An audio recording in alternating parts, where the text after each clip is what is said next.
Tá no ar para você, a bola não para aqui no canal de São Paulo. Você que acompanha toda segunda, 8 da noite, com reprises na programação. Nosso programa A Bola Não Para, canal 18 digital, 26 Vivo Fibra. Para você, falando sempre de futebol, de esporte, no A Bola Não Para, que você tem a parceria com a Rádio Prado. Você pode ouvir nossa entrevista 7h30 da noite, toda segunda, radioprado.com.br, e através do meu canal no YouTube. O canal do Fred Júnior, você assiste lá o nosso programa toda semana, uma matéria inédita que é veiculada aqui no canal de São Paulo, também no meu canal no YouTube, sempre em parceria com o Premier League, que é o Fantasy Game, que veio aí para ficar, marcar território já em 2018, 2019, da mesma forma. E vamos falar de direito tributário, tributação do direito de imagem no esporte. Nosso convidado é o Dr. Rafael Marchetti Marcondes. Tem esse livro aqui e a gente vai falar a respeito, um assunto interessante que vem mexendo aí com o bolso de jogadores e dos clubes, que precisam se acertar aí em relação a declarações de imposto de renda, coisas que não são pagas aí ao fisco. O pessoal está de olho aí e a gente vai falar a respeito. Doutor, obrigado. Imagina, prazer é meu estar aqui. Prazer, doutor Rafael Marchetti Marcondes. Primeiro vamos falar esse lado de tributação em relação ao esporte. É um lado interessante, pouco falado agora, está mais em moda ultimamente, em virtude de algumas multas altas aí para jogadores, para clubes. Eu gostaria que o senhor falasse um pouquinho esse lado que o senhor seguiu e está seguindo exatamente do direito esportivo, mas desse lado da tributação. Bom, Fred, prazer enorme estar aqui com vocês. E, de fato, esse é um tema aí que tem dado bastante repercussão, que eu acho que passou muito tempo desapercebido, mas o que a gente observa é que hoje vem impactando aí drasticamente nos negócios, né? Não só no Brasil, mas em todo o mundo. Se a gente observar no mercado espanhol, são seguidas as notícias de autuações contra atletas que fazem acordo com o fisco espanhol para evitar uma punição mais severa. E de alguma forma isso vem refletindo aqui no Brasil.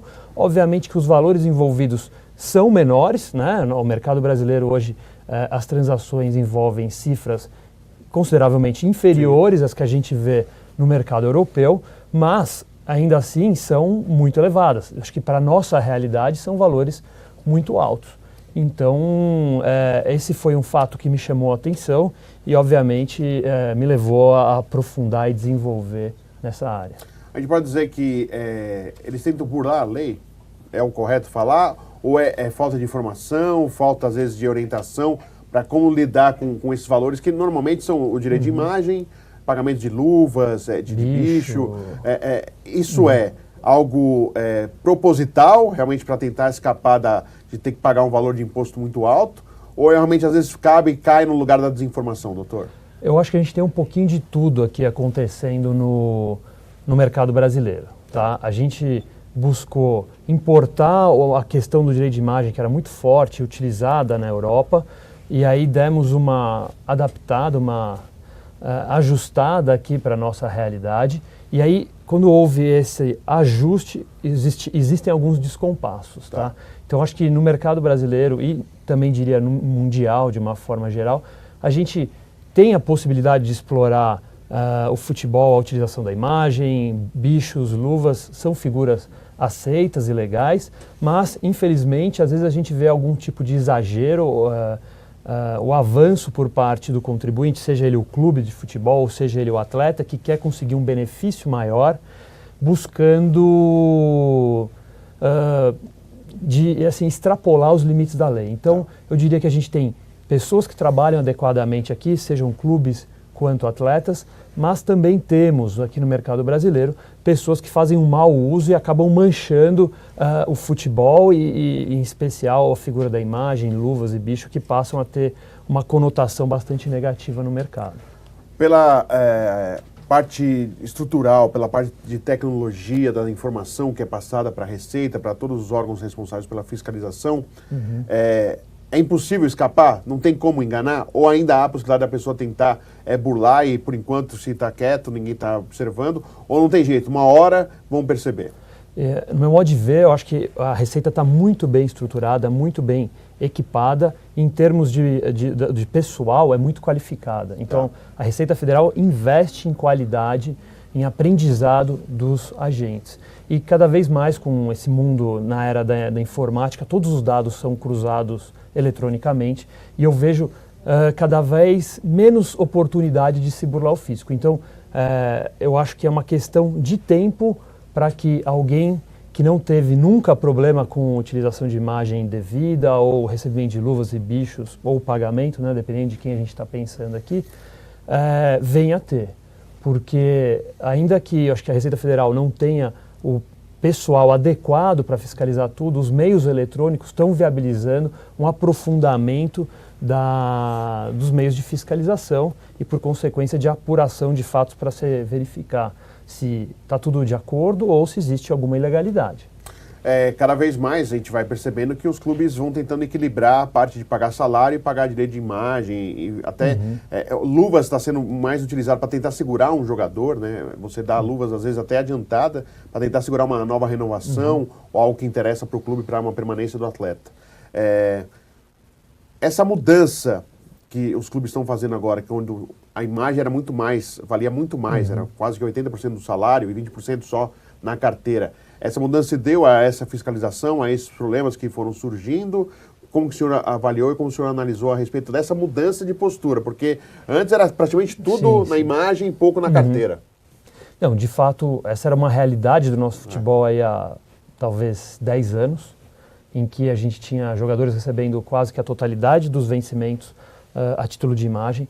Isso mudou muito por conta, acho que, da fiscalização ter se aprofundado, de ter ficado mais criteriosa e ter se dado conta dessa prática ilegal que era praticada, né, que era realizada, mas também por conta de uma alteração na legislação. A própria Lei Pelé passou por uma modificação em 2015, onde se estipulou que do total dos vencimentos recebidos pelo atleta do seu empregador, no caso o clube de futebol, somente 40% poderiam ser pagos a título de direito de imagem. Os 60% remanescentes deveriam ser necessariamente salário. Então criou essa proporção 60-40, que também deu, de certa forma, uma restringida e fez com que a prática adotada pelos clubes fosse modificada. Porque os clubes tentavam fugir exatamente de pagar imposto, né? É uma artimanha para exatamente pagar menos, né? Porque a gente sabe que dos valores, claro que é um número mínimo, se a gente pensar no futebol brasileiro, dos milionários, os que ganham bem no futebol. Mas são números importantes dos grandes clubes do Brasil, né, doutor? O que você está falando é bastante importante, até para ilustrar para os seus espectadores. Eu estava recentemente analisando alguns dados, estudos da própria Receita Federal de abril de 2016. E lá eles já identificaram que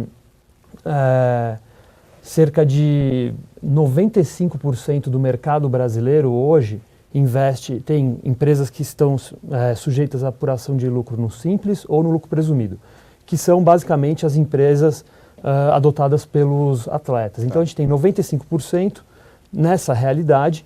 E o que mais? Bom, você fala, se a gente vê aqui os valores envolvidos, você fala 95% no mercado brasileiro, com um tipo de societário que se enquadra perfeitamente no que os atletas se utilizam, né?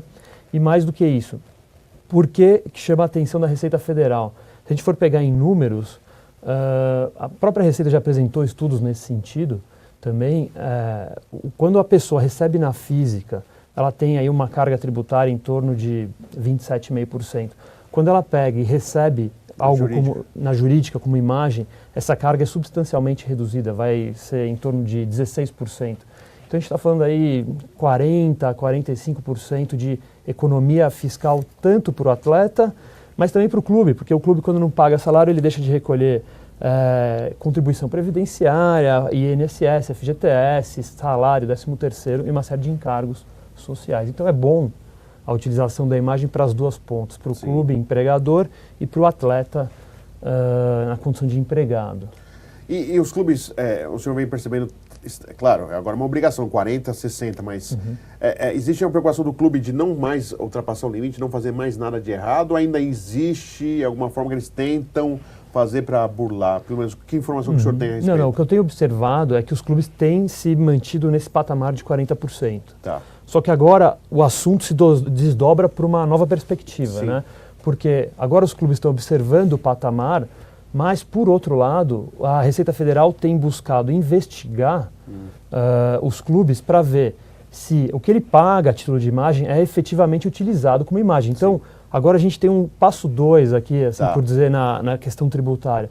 Não basta observar o limite de 40%. É preciso verificar se estão utilizando pelos fins, pelos meios colocados. Né? Sim, porque senão você continua tendo um salário mascarado de direito de imagem. Ou e aí, luvas e como bichos. Que é essa avaliação, doutor? Aparecer na TV, comerciais? Como que eles conseguem ter, entre aspas, uma fiscalização a respeito?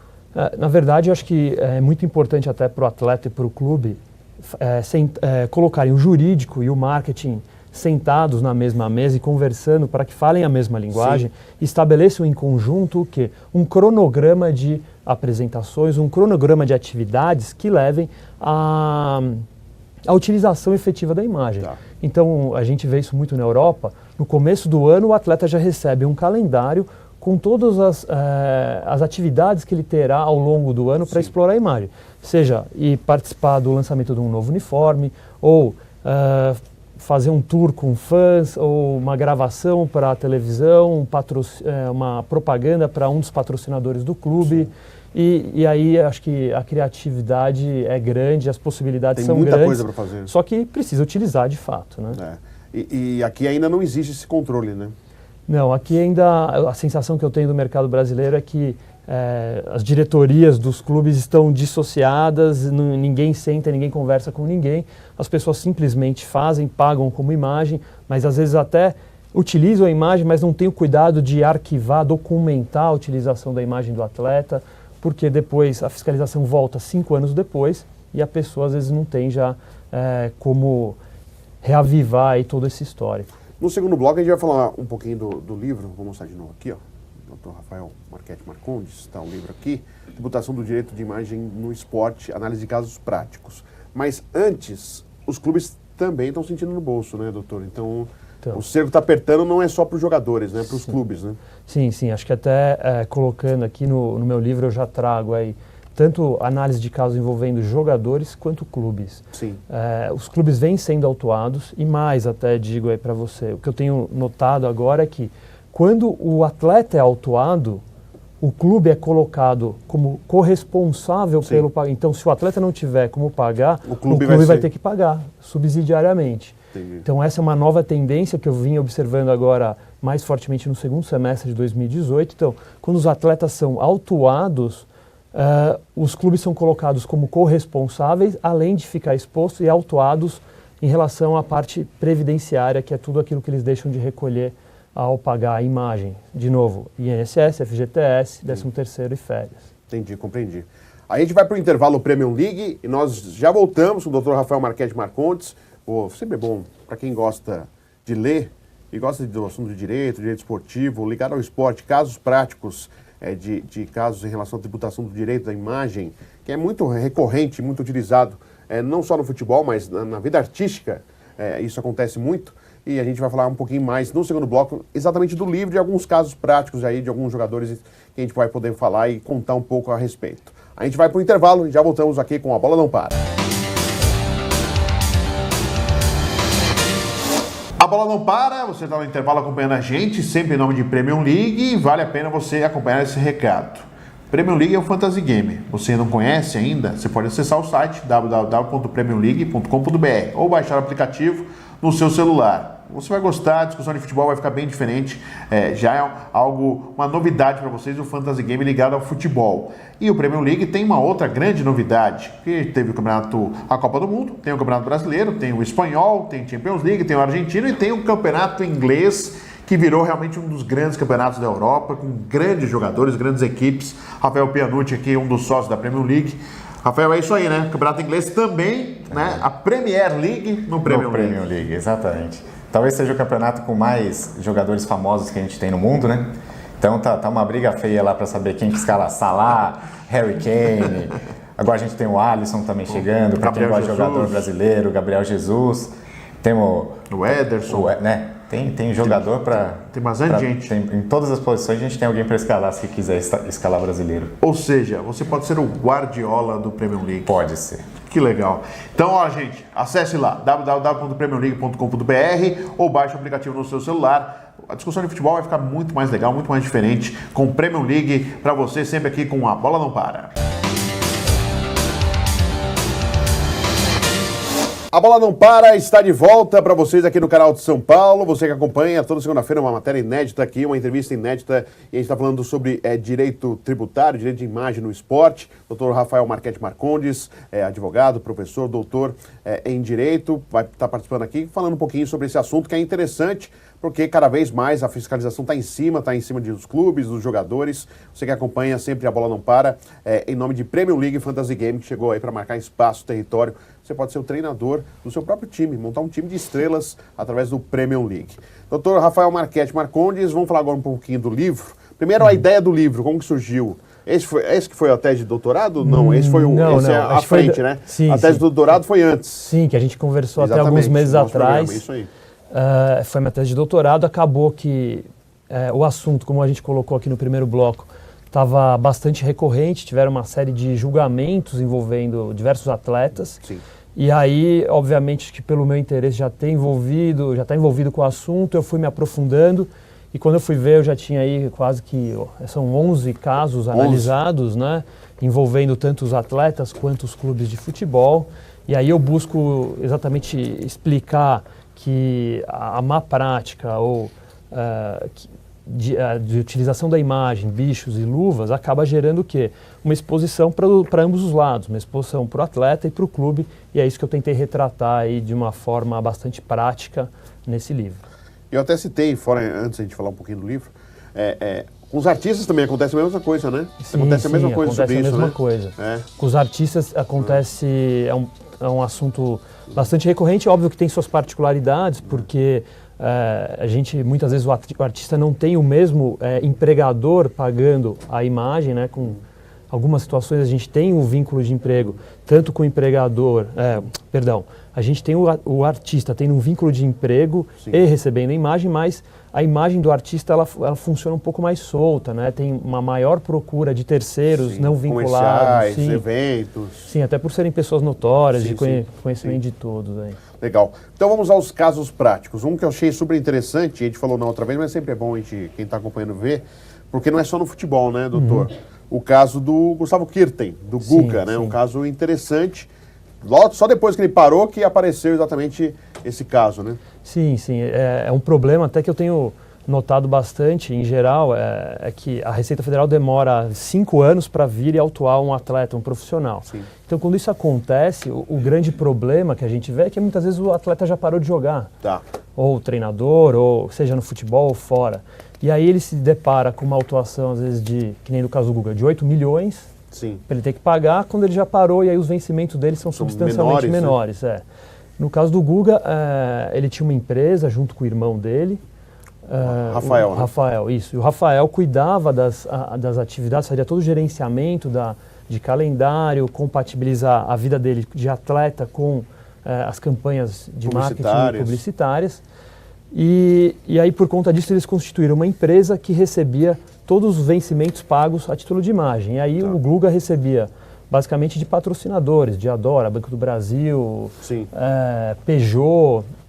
Eram vencimentos que ele recebia na pessoa jurídica.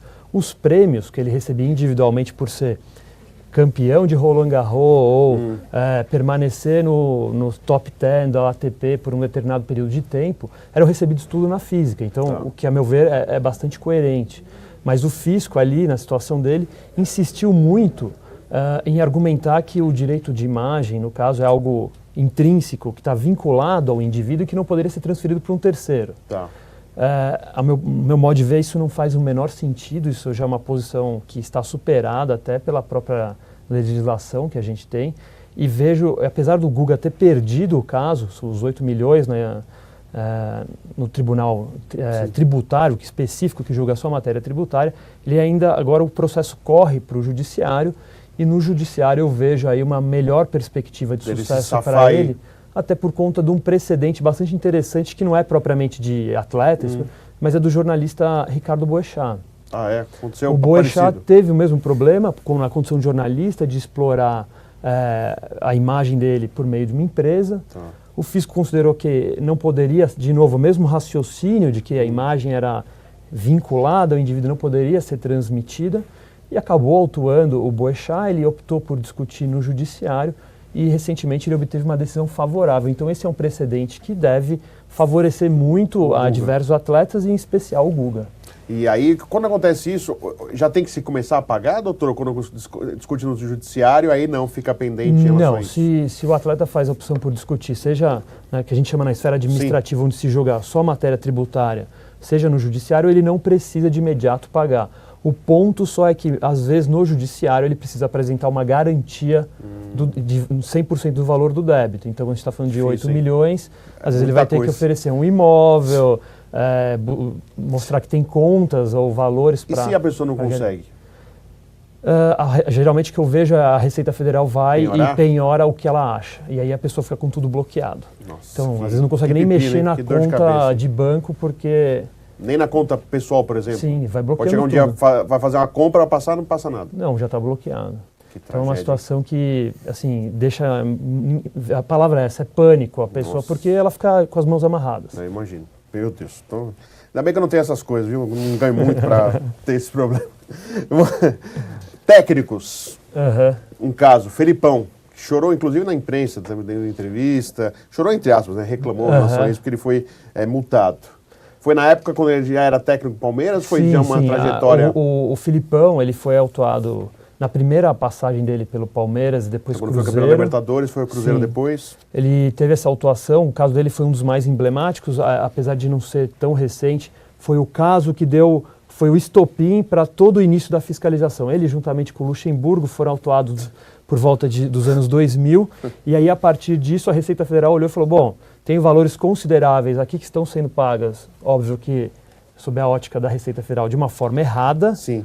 E que aqui eu tenho interesse em apurar se está tudo regular, porque esses dois casos não estavam, e aí gerou aí um sinal de alerta, um sinal vermelho para toda a fiscalização. E não foi só o Felipão, né? Porque eu lembro o Cuca teve esse mesmo problema, né? O técnico Cuca. Sim, o Cuca já é um caso mais recente, tá? Apesar de ser uma passagem dele anterior pelo Santos. Na passagem dele no Palmeiras, essa última, que ele reclamou. Sim, que ele foi autuado em relação... Porque, de novo, a Receita sempre ela olha 5 anos para trás. Tá. Então, ele estava no Palmeiras e estava tendo problema com o que aconteceu no Botafogo, Santos e Fluminense. Foram esses 3 clubes que ele foi fiscalizado. E lá, de novo.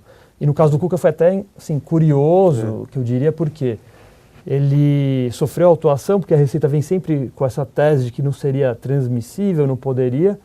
E o Cuca acabou, assim, numa outra entrevista, acho que se eu não me engano foi para a Folha de São Paulo, ele até falou abertamente que essa era uma situação que o clube impunha para ele e que se ele não recebesse salário como imagem, ele não tinha como receber.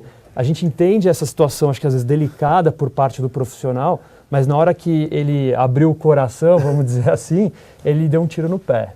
E aí ele acabou tendo uma decisão desfavorável. Porque ele admitiu que fez isso, mesmo o clube obrigando, ele acabou ele fazendo.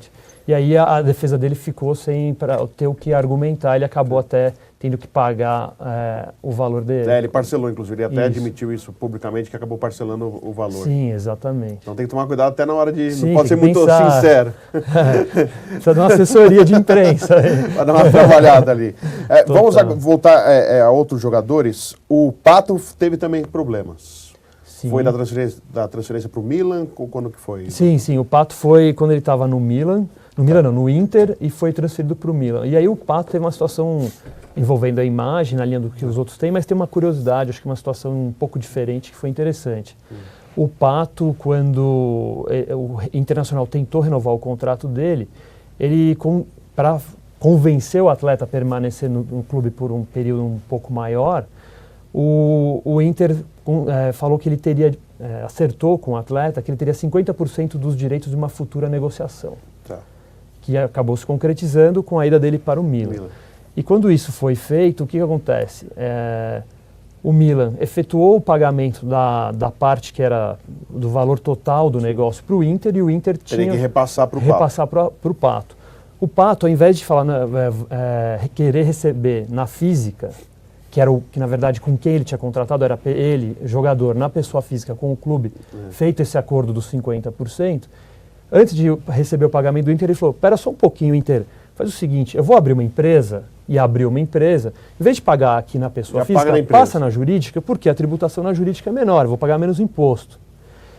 Só que quando ele fez isso, a Receita falou, não, peraí, isso aqui está errado. Só para isso. Você está abrindo só para isso. Mas o ponto não é nem isso. Acho que quando a gente pensa sobre a perspectiva tributária, e aí já não querendo, mas sendo um pouquinho técnico, o que a gente tem? O gatilho para a cobrança do imposto de renda é o quê? É o direito, a aquisição do direito. Ele teve a aquisição do direito no momento em que se concretizou a compra. Então, quando concretizou a compra, o negócio vigente era entre quem? Entre o jogador, pessoa física e o internacional. Não a empresa. A empresa está entrando depois do negócio fechado. A empresa teria que ter entrado antes, entendeu? Ele teria que ter feito logo de início, antes de ter ocorrido a negociação, um negócio entre Inter e a empresa do Alexandre Pato. E não depois, num segundo momento. E aí isso prejudicou.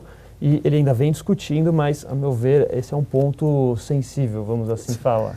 E um caso emblemático e que vai gerar, eu acho que tese de doutorado a rodo, Neymar. Sim. Eu acho que é o grande caso, porque teve problema quando ele foi para o Barcelona, teve problema agora quando foi para o Paris Saint-Germain. Esse é um caso realmente que mostra que tem que tomar realmente cuidado, ainda mais com cifras públicas sendo divulgadas. Acho que a lupa fica maior ainda, né? Sim, sim. Que nem eu falei para vocês, o Filipão o caso dele foi o que começou todo esse movimento da fiscalização. Sim. Depois isso, de alguma forma, se amornou. E aí, em 2015, com o caso Neymar, isso foi reavivado, especialmente pelas cifras, como você colocou. A gente está falando de um caso de 188 milhões de reais para uma pessoa física. Então, é um caso que tem... acho que a gente perderia aqui uns 4 blocos falando, se a gente for detalhar. É tese de doutorado para... Sim, e até curioso, a própria decisão tinha índice, para você ter uma ideia. Era sumário, sim. Primeira, página 1, página 2... Sim, eram mais de 180 páginas de decisão. E nos outros casos não existe isso? Não, isso aí não chega. Geralmente você tem uma decisão que varia entre 20 e 30 páginas. Você chega no caso dele, tem 180. Uau. Então, assim, tiveram diversas coisas, tanto relacionadas ao direito de imagem, que aí no caso dele era quando ele era ainda... jogador saído das bases e tinha uma grande desproporção de 80% de imagem, 20%.